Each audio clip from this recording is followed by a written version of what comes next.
welcome to your snack sandwich. Today I'm going to be taking a quick look at MORI protocol or MORI Finance. It's an interesting little project on ETH mainnet. It was put into my shill list. That's how it came about this.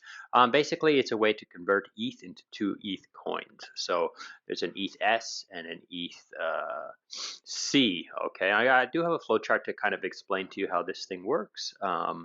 It's pretty interesting. So like if I put 10 ETH, if I try to put 1 ETH, I decide, oh, do I want this ETH S or this ETH C? And as you can see, I'm not sure the exact current price, but it's roughly around 1600. The ETH S, it's pretty much like gives you like 1 ETH S for every $1 of ETH value, and ETH C gives you leveraged position. So it's a leveraging up position of ETH's price. So it's pretty interesting. Let me go through the flow chart and explain to you how this kind of works a little bit better, and you kind of understand a little bit more. As always, I suggest you to come read the docs. The docs is very small. It might take you a little bit of time. Like when you read it, you got to kind of really think about it. And this is one of the ones where I actually had to go through and check the math and use the math to figure out how this thing works. Okay. So anyways, I do have a flow chart and I can explain it to you in simple terms, simple English, and you can kind of get a good understanding what's going on. And then as always, come dig deeper, look deeper, find out if this is a project that you're interested in using and so forth. Okay. So let's swing over to the flow chart. If you would like to support the channel, I would suggest you to check out thesecretsandwich.xyz. It's the Secret Sandwich NFT project. You can come here, you can mint an NFT. Okay, so here we are on the flowchart. We have dollar bill. He's got some ETH. He wants to play with the MORI protocol or MORI Finance. Okay, so he sticks his ETH in and he decides what does he want. Does he want ETH S or does he want ETH C? Just like I showed you in the front end there. Okay, so ETH S is like a stable coin kind of. Okay, it starts like it's a dollar kind of coin. It's worth $1, but its price is kind of fluctuates based on the price of ETH. Okay, so if ETH goes up 10%, then this ETH S coin should only go up 1%. And the opposite is also true. If ETH goes down 10%, then this ETH S should only go down 1%, okay, based on the math inside the system. So because of that, this ETH C token here takes on the rest of it, okay?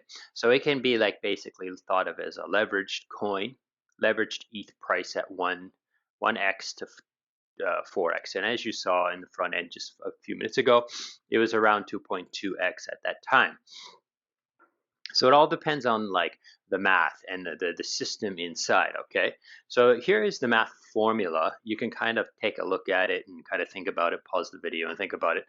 But basically, both of them started at $1. Both of them are not at $1 anymore because ETH has gone down.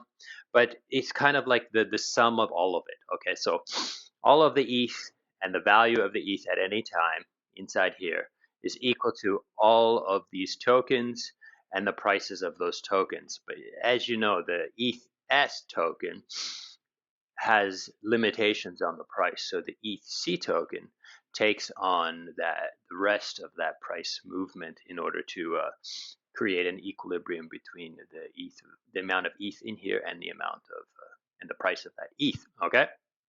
I hope this makes sense. I hope this is understanding and so forth. Okay. Now there are some perimeters inside the protocol that kind of encourage certain things to happen. Okay.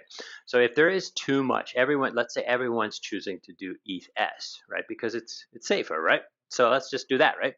If everyone's doing that, then it will be very hard for this ETH C to absorb that volatility, right? To be leveraged for this to maintain this formula of 10 versus 1%, right? So if the collateral ratio is equal to less than 130, now this is not collateral ratio like lending and borrowing. It's kind of like, think of it more like a formula that decides like, oh, how much of this ETH in here is used to back this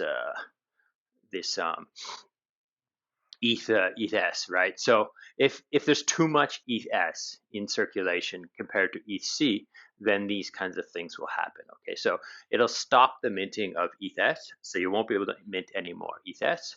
They will reduce the fee to redeem to 0. They reduce the fee to mint ETH to 0.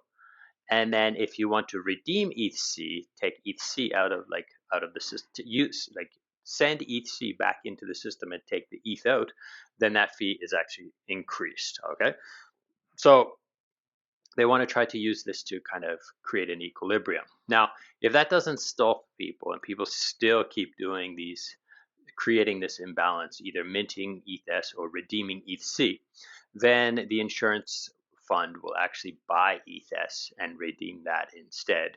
So reduce the amount of ETH inside the system. Okay. Now, what can you do with this ETH? You can take that ETH and you can put it into the Curve LP token, right? So with USDC, and then you can take that Curve LP token and stick it in the MORI protocol to earn MORI tokens. Now, the docs talks about this being able to happen, but on the front end, I don't see anywhere where this is able to happen. So this feature might not be live now and may never become live, but currently it should be coming live. Okay, moving on.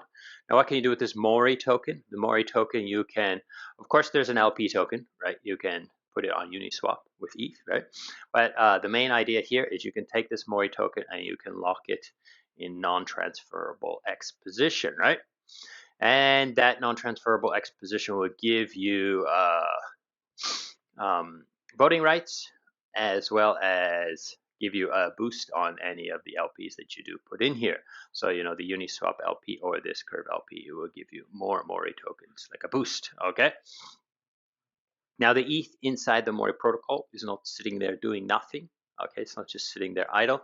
They take that ETH and they send it to Lido, okay? Or now they do talk about using Rocket Pool and other ETH staking derivatives, other possible places to get some yield on that ETH, but currently it's just supporting ST-ETH because of the risk parameters of that particular LSD. Now, because it's earning interest and in the form of more ETH, right? They take that ETH and they split it. Okay, 80% goes to these guys. I would assume that's completely pro rata, right? So you get more of these. Now, it doesn't say, does it rebase them, or do you have to claim it, or does it just increase the value of these tokens, like the backing, so when you do redeem it, you get more? I would assume that's the case. Okay. Now, 20% of it is used to fund this insurance that can be used to buy back ETH in the event that is needed. Okay. Now, the last thing are fees, the redeem fee. So I did talk up here. Remember that the redeem fee and the mint fees can be turned off based on the CR ratio thingy. So, but let's say the fees are on. So any kind of minting or redeeming has a fee, and that fee is split. Oh, sorry, these are backwards. Okay, 20% to the treasury and 80% to the stakers, the lockers of the MORI protocol. Okay, so I hope this has been useful and interesting. I thought it to be pretty cool, like this. These I guess you can call them stable coins. These stable coins are definitely an interesting idea. Okay, and this is like a way to leverage long ETH, and at the current, you would just go there at the current time, take your ETH and use it to mint this ETH if you think ETH is going to go up, and then redeem it. Hopefully, but hopefully you're not setting the CR above these things, and you have to pay more fees to redeem your ETH. Okay, so anyways, that's it for today. I hope this has been useful and interesting, and thank you so much for watching, and goodbye.